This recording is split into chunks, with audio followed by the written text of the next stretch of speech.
माता पार्वती के दो प्रश्न। नंबर 1, बहू को परेशान करने वाली सास को कौन सी सजा मिलती है। नंबर 2, मायके से कौन सी चीज ससुराल लाने से गरीबी आ जाती है।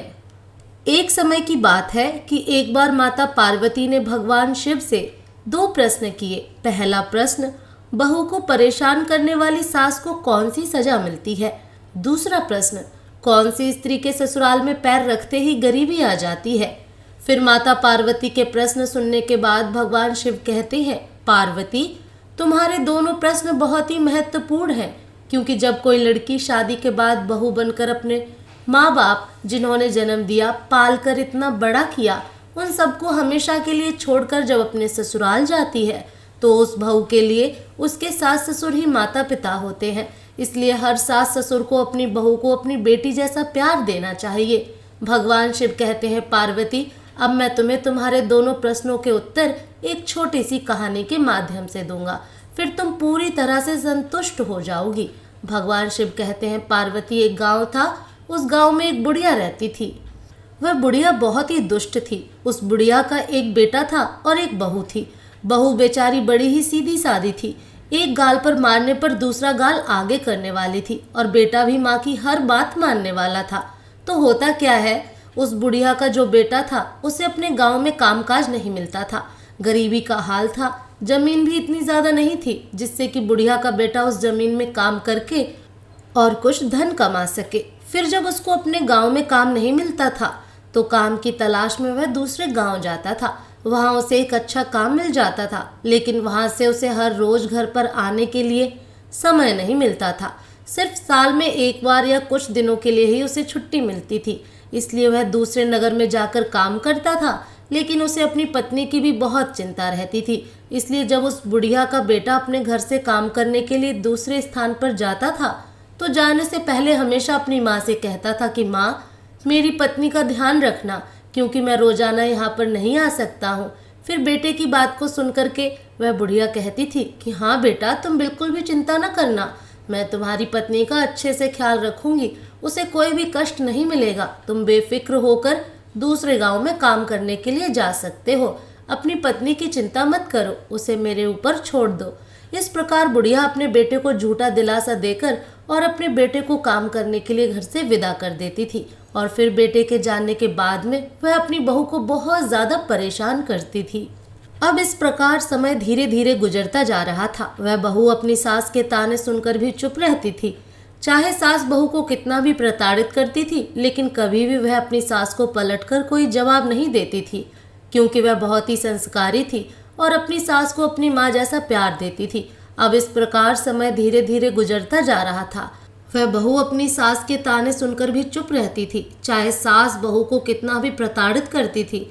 अब इस प्रकार समय धीरे धीरे गुजरता गया। फिर एक दिन उस बुढ़िया का बेटा छुट्टी पर आया और 2 दिन तक घर पर ही रहा, मगर उसकी पत्नी ने अपनी सास की कोई भी शिकायत नहीं की। फिर इस प्रकार छुट्टी के बाद में जब वह बुढ़िया का बेटा काम के लिए दोबारा जाता है तो जाने से पहले अपनी माँ से कहता है, माँ, मेरी पत्नी का ख्याल रखना, यह बहुत ही अच्छी है, आपको बहुत ही प्यार करती है। फिर बेटे की बात को सुनकर के वह बुढ़िया कहती है, ठीक है बेटा, तू चिंता मत कर, मैं तेरी बहू का बहुत ख्याल रखती हूँ और आगे भी रखूंगी, क्योंकि यह तेरी पत्नी ही नहीं, मेरी बेटी भी है। इस प्रकार बेटे के घर से जाने के बाद अब बुढ़िया का ही राज था। अब बहू को संभालती कहाँ, वह तो उसे जितना हो सके उतना सताना शुरू करती है। स्वयं पैर फैलाकर बैठती है और उससे घर खेत का सारा काम करवाती है और उससे सुबह जल्दी उठाती है, खाना पकाना, बर्तन मांजना, पानी भरना आदि काम करवाती है। उसके बाद कभी जंगल में लकड़ियां लाने के लिए भेजती है या खेत का काम करने के लिए भेजती है। दिन भर उससे कोल्हू के बैल की तरह परिश्रम करवाती है। उसे थोड़ा भी समय विश्राम करने के लिए नहीं देती। उसके ऊपर उसे ठीक तरह से खाना भी नहीं देती। वह बेचारी बहू यह सब कष्ट चुपचाप सहती रहती है, मगर सास को पलट करके कोई भी जवाब कभी नहीं देती। बुढ़िया के बताए किसी भी काम को कभी ना नहीं करती है। बुढ़िया का सारा काम कहते ही कर देती है, मगर बुढ़िया को फिर भी अपनी बहू पर तरस नहीं आता। उसे दिन रात बहुत ही सताती है और उसकी बहू अपने पति से भी कभी नहीं कहती कि हमारी सासू माँ हमें बहुत परेशान करती हैं, क्योंकि वह नहीं चाहती कि घर में कलह हो और उसका पति जो दूसरे गांव में काम करने के लिए गया है वह भी चिंता से ग्रस्त हो जाए। इस प्रकार से दिन बीतते हैं और एक दिन सास को पता चलता है कि हमारी बहू गर्भवती है, तो वह एकदम से स्तब्ध हो जाती है और सोचती है कि कमाने वाला मेरा बेटा अकेला है, ऊपर से यदि एक बच्चा और आ गया तो खाने वाले का एक मुंह और बढ़ जाएगा। उसके ऊपर बच्चे के जन्म के बाद उसका ख्याल रखने के कारण बहू कोई काम नहीं करेगी, मुझे ही सब कार्य करना पड़ेगा।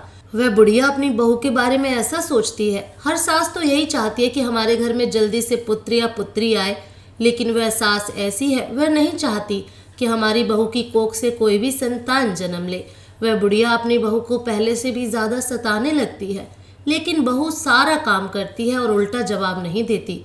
इस तरह से कुछ महीने बीत जाते हैं। फिर बहू के 9 महीने पूरे होकर उसकी प्रसूति होने का समय करीब आता है।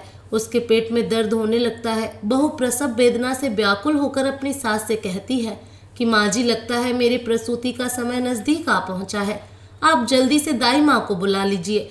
इस पर सास कहती है कि दाई माँ की जरूरत नहीं है, मैं तुझे एक नींबू देती हूँ, यह नींबू ले और तू दूर जंगल में जाकर के इस नींबू को खा लेना, तुम्हें प्रसूति हो जाएगी। पर मेरी एक बात ध्यान से सुन लेना, यदि तेरी कोख से बेटा हो तो उसे लेकर घर आना, और अगर तेरी कोख से बेटी हो तो घर लेकर नहीं आना। भगवान शिव कहते हैं, पार्वती, बहू बेचारी वेदना से तड़पती हुई सास के द्वारा बताए हुए रास्ते पर चलती है और नींबू लेकर उस जंगल में चली जाती है जिस जंगल के बारे में उसकी सास बताती है। फिर वह जैसे ही नींबू खाती है, कुछ एक पल में उसकी प्रसूति हो जाती है और वह एक बेटी को जन्म देती है। बहू ने उस बेटी को बड़े प्यार से दुलारा, उसे दूध पिलाया। चूंकि बेटी नींबू खाकर पैदा हुई थी, इसलिए उस बहू ने अपनी बेटी का नाम नीमावती रखा। फिर इतना करके बहू ने एक ऐसे पेड़ की खोज की जिसमें कोई खोकर हो, तो खोज करने पर एक तने के पेड़ में उस बहू को खोकर मिल गया। फिर उसने अपनी बेटी नीमावती को उस खोकर में रखा और उस पेड़ पर रहने वाली चिड़ियों से कहा कि यदि मैं अपनी बेटी को घर ले जाऊंगी तो मेरी सास मेरे साथ मेरी बेटी को भी मार देगी, इसलिए मैं अपनी बेटी को इस खोकर में आपके भरोसे छोड़कर जा रही हूँ। हे चिड़ियों, मेरी बेटी का ध्यान रखना। भगवान शिव कहते हैं, पार्वती, इतना कहकर वह बहू घर वापस आई। अब वह जैसे ही घर वापस आती है तो बुढ़िया समझ जाती है कि उसे बेटी हुई है, क्योंकि उसने पहले ही कहा था यदि बेटा हो तो घर लेकर आना, बेटी हो तो लेकर नहीं आना। अब तो बहू डर के मारे उसे जंगल में छोड़ आई है। इस प्रकार वह बहू अपनी सास से कहती है कि माँ, बेटी हुई थी इसलिए लेकर नहीं आई। फिर तो बहू की बात सुनकर के वह बुढ़िया एकदम से शोर मचाने लगी और चिल्लाने लगती है कि मेरी बहू ने अपने बच्चे को खा लिया, मेरी बहू बच्चे खाने वाली डायन बन गई है। उस बुढ़िया के द्वारा बहू को इतना परेशान किया जाने लगा, मगर बहू अपनी सास की बात को अनसुनी कर देती है और मन ही मन में इस बात से खुश रहती है कि भगवान की कृपा से उसकी बच्ची जिंदा है। और फिर रोजाना वह बहू जानवरों को चराने के बहाने से जंगल में जाती है और अपनी बच्ची को दूध पिलाती है। इस तरह से कुछ दिन बीतते हैं। उधर उस पेड़ की खोकर में नीमावती धीरे धीरे बड़ी हो जाती है। इस तरह 1 साल गुजरता है और उधर उस बुढ़िया का बेटा छुट्टी लेकर घर वापस आता है और जैसे ही घर के अंदर प्रवेश करता है तो बुढ़िया अपने बेटे से कहती है, क्या बताऊं बेटा, तुम्हारी पत्नी मनुष्य नहीं, एक डायन है, डायन जो जिंदा मनुष्य को खाने वाली है। तुम्हें एक बेटी हुई थी, लेकिन तुम्हारी बहू ने तुम्हारी बेटी को खा लिया। बेटा अपनी माँ के स्वभाव से भली भांति परिचित था। उसने समझ लिया कि जरूर माँ की कोई साजिश है और फिर उसने अपनी पत्नी से उस बेटी के बारे में कुछ भी नहीं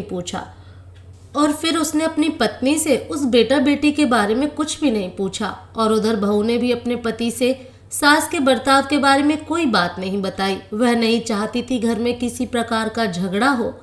भगवान शिव कहते हैं, पार्वती, अब कुछ दिन घर रह कर के काम के लिए दूसरे गांव चला जाता है और उधर वो बहू दोबारा से गर्भ धारण करती है। और बुढ़िया को जब यह बात मालूम होती है कि मेरी बहू दोबारा गर्भवती हो गई है, फिर तो एकदम से आग बबूला हो जाती है और फिर अपनी बहू को पहले से भी ज्यादा सताने लगती है।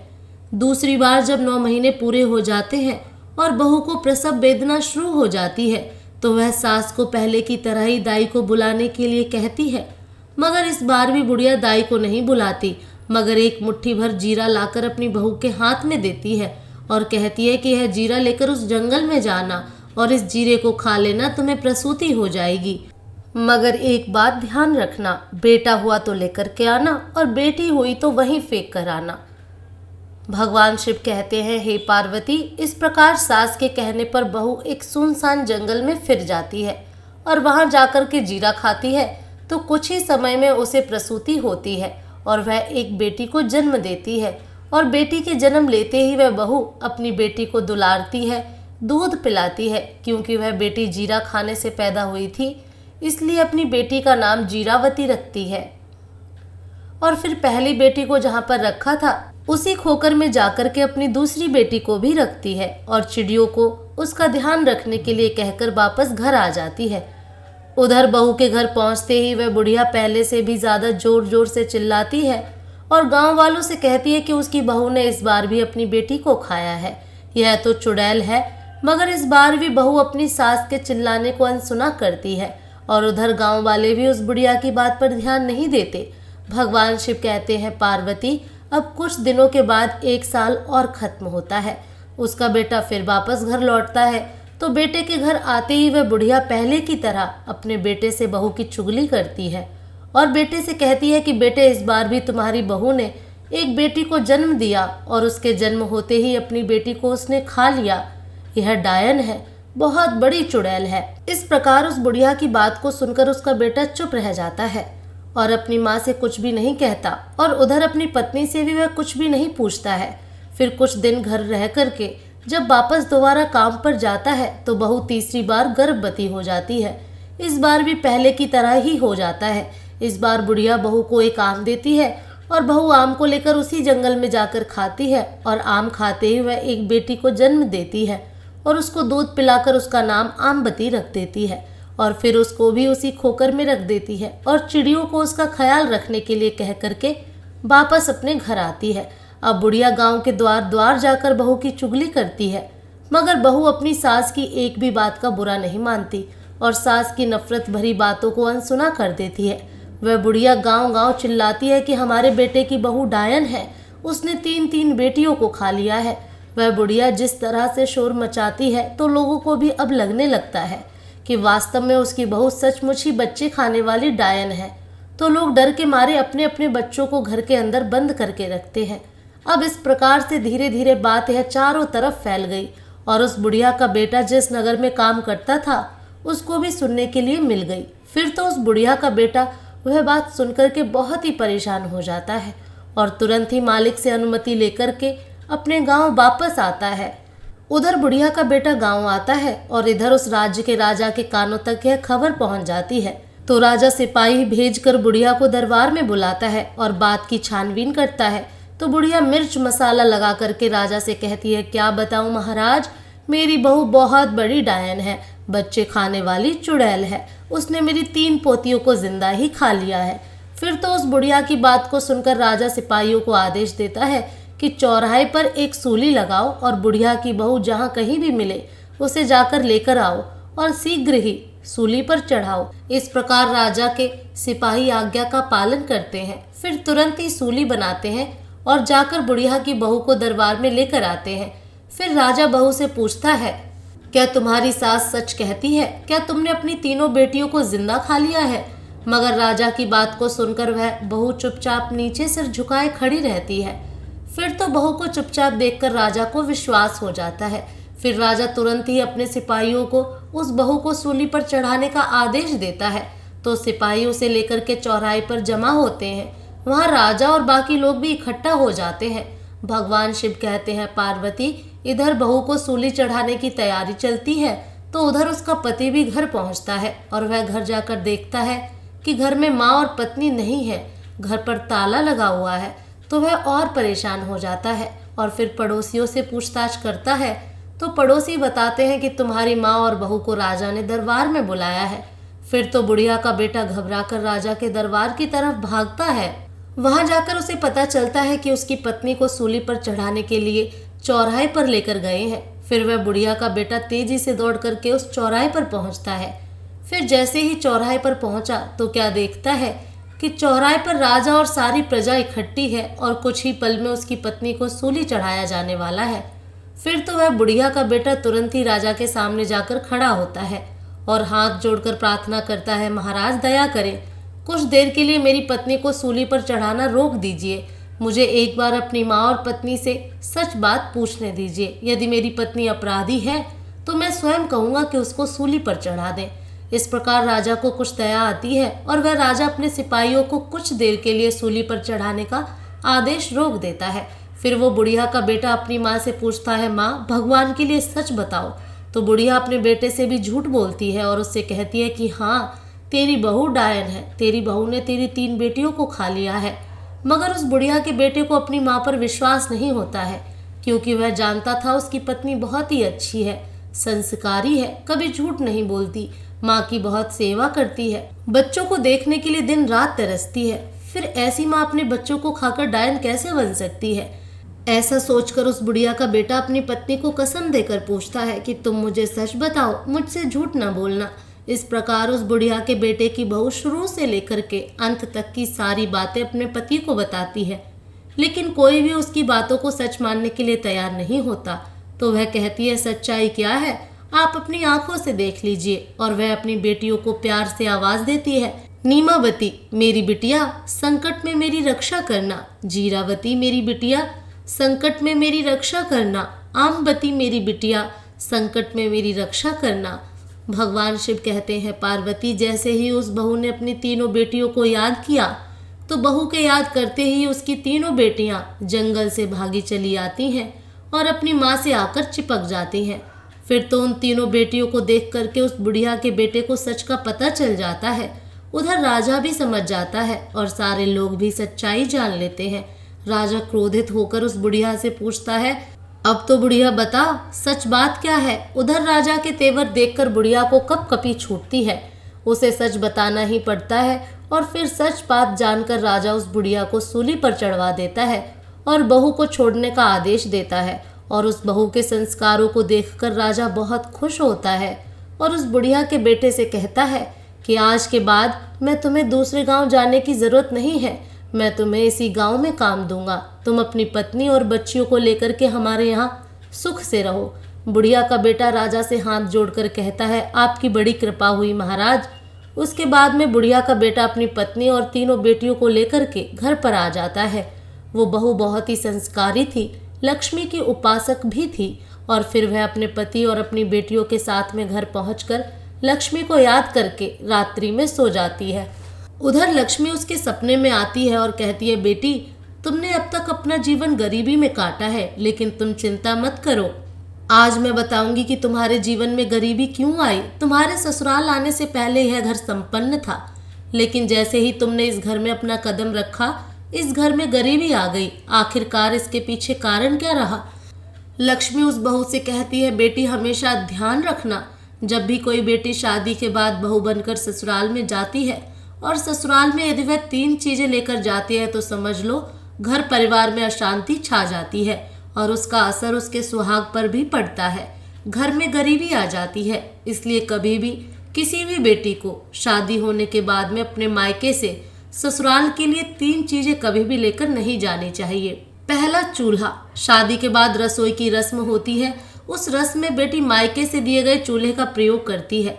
मगर हमेशा ध्यान रखना, यदि कोई भी नवविवाहित दुल्हन अपने मायके से चूल्हा लेकर ससुराल में प्रवेश करती है तो सीधा उसका असर उसकी गृहस्थी पर पड़ता है, जिसकी वजह से भाग्य की देवी रूठ जाती हैं और घर में गरीबी आ जाती है।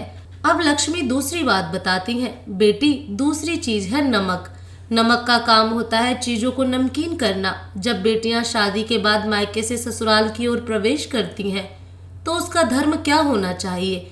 नए घर में प्रवेश करते वक्त सबको साथ लेकर चलना, सबसे अच्छे से बात करना और जो भी रिश्ता उससे जुड़ा है उन सभी रिश्तों में मिठास घोलना। ऐसे में नवविवाहिता नमक लेकर ससुराल में प्रवेश करेगी तो रिश्ते खराब हो जाते हैं और उससे जुड़ा हुआ हर रिश्ता नमकीन का रूप ले लेता है। हमेशा ध्यान रखना, यदि नवविवाहित बहू अपने मायके से नमक रूपी कोई वस्तु अपनी ससुराल लेकर जाती है तो उसका सम्मान आजीवन अपने मायके के लोगों के साथ जुड़ा रहता है, लेकिन उसका संबंध अपने ससुराल वालों के साथ कभी भी सही तरीके से नहीं जुड़ पाता और वह रिश्ता मीठा कभी नहीं बन पाता। इसलिए किसी भी बेटी को विदा होने के समय नमक लेकर नहीं आना चाहिए। अब लक्ष्मी तीसरी चीज उस बहू को बताती हैं। लक्ष्मी कहती हैं, बेटी तीसरी चीज आचार है। माँ बाप बेटियों को शादी के बाद विदा करते हुए माता पिता उसके पसंदीदा अचार को बनाकर भेज देते हैं, लेकिन हमेशा ध्यान रखो, अचार खाने में खट्टा होता है, वैसे ही वो पति पत्नी के बीच के रिश्तों में भी खटास पैदा कर देता है, परिवार में भी खटास पैदा कर देता है। कभी कभी यह खटास इतनी गहरी हो जाती है कि पति पत्नी में से किसी की मृत्यु तक हो जाती है। इसलिए इस बात का ख्याल रखना चाहिए कि शादी के बाद विदा होते वक्त अपने मायके से कभी भी अचार जैसी कोई वस्तु नहीं लानी चाहिए। और जब तुम्हारी शादी हुई थी तो तुम्हारे माता पिता ने यह तीनों ही चीजें तुम्हें दी थीं, जिसकी वजह से तुम्हारे घर में अशांति रही और तुम्हारे घर में गरीबी आई। तुमसे भाग्य की देवी रूठ गई, लेकिन तुम्हारे संस्कार बहुत अच्छे रहे। तुमने लौटकर कभी भी अपनी सास को कोई जवाब नहीं दिया। तुम्हारी सास ने तुम्हें प्रताड़ित किया, जिसके कर्मों का फल तुम्हारी सास को मिला। और तुम्हारे सुशील स्वभाव की वजह से, तुम्हारे संस्कारों की वजह से मैं तुम्हें आशीर्वाद देती हूँ कि आज के बाद कभी भी तुम्हारे घर में गरीबी नहीं रहेगी और तुम दोनों का जीवन पूरी तरह से सुखद हो जाएगा। लक्ष्मी इतनी बात कह करके अंतर्ध्यान हो जाती हैं। उधर उस बहू की आंख खुल जाती है और सुबह होने का इंतजार करने लगती है। रात भर उस बहू को नींद नहीं आती। अब जैसे ही सुबह होती है तो राजा के सिपाही सुबह होते ही उस बुढ़िया के बेटे को बुलाने के लिए आ जाते हैं और कहते हैं, चलो तुम्हें राजा ने बुलाया है। जैसे ही वह बुढ़िया का बेटा राजा के दरबार में पहुंचता है, क्योंकि लक्ष्मी की कृपा हो चुकी थी, इसलिए राजा अपने दिए हुए वचन के अनुसार उस बुढ़िया के बेटे को अपने राज्य में एक अच्छी सी नौकरी देता है। और फिर बड़ी ईमानदारी के साथ में वह बुढ़िया का बेटा उस राजा के यहाँ पर नौकरी करता है और अपनी पत्नी तथा तीनों बेटियों के साथ में सुख शांति से जीवन बिताता है। भगवान शिव कहते हैं, पार्वती अब तुम अपने पहले प्रश्न का उत्तर सुनो। तुम्हारा पहला प्रश्न था कि बहू को परेशान करने वाली सास को कौन सी सजा मिलती है। तो समझ लो, जो सास अपनी बहू को परेशान करती है, हर समय घर में कलह उत्पन्न करती है, तो ऐसी सास को उसके कर्मों के आधार पर सूली पर चढ़ाया जाता है, जैसे कि उस बुढ़िया को चढ़ाया गया। वह यही कहती है कि मुझे छोड़ दो, अब मैं कभी भी अपनी बहू को परेशान नहीं करूंगी, मगर उसे छोड़ा नहीं जाता, उसे सजा भुगतनी ही पड़ती है। भगवान शिव कहते हैं, पार्वती अब तुम्हारा दूसरा प्रश्न था, कौन सी स्त्री के ससुराल में पैर रखते ही गरीबी आ जाती है। तो समझ लो, कभी भी शादी होने के बाद किसी भी नव दुल्हन को अपने मायके से तीन चीजें कभी भी अपने ससुराल के लिए विदा होने के समय नहीं लानी चाहिए। नंबर 1 चूल्हा, नंबर 2 नमक, नंबर 3 अचार। यदि यह तीन चीजें कोई भी नव दुल्हन अपने मायके से ससुराल में लाती है तो भाग्य की देवी रूठ जाती है और उसके जीवन में गरीबी आ जाती है। तो दोस्तों, यह कहानी अपने परिवार में सभी को अवश्य सुनाएं। मुझे पूरा विश्वास है कि इस कहानी को सुनने के बाद में सास बहू के बीच में झगड़ा नहीं होगा और घर में कभी गरीबी नहीं आएगी और भाग्य की देवी कभी भी नहीं रूठेंगी। ओम नमः शिवाय।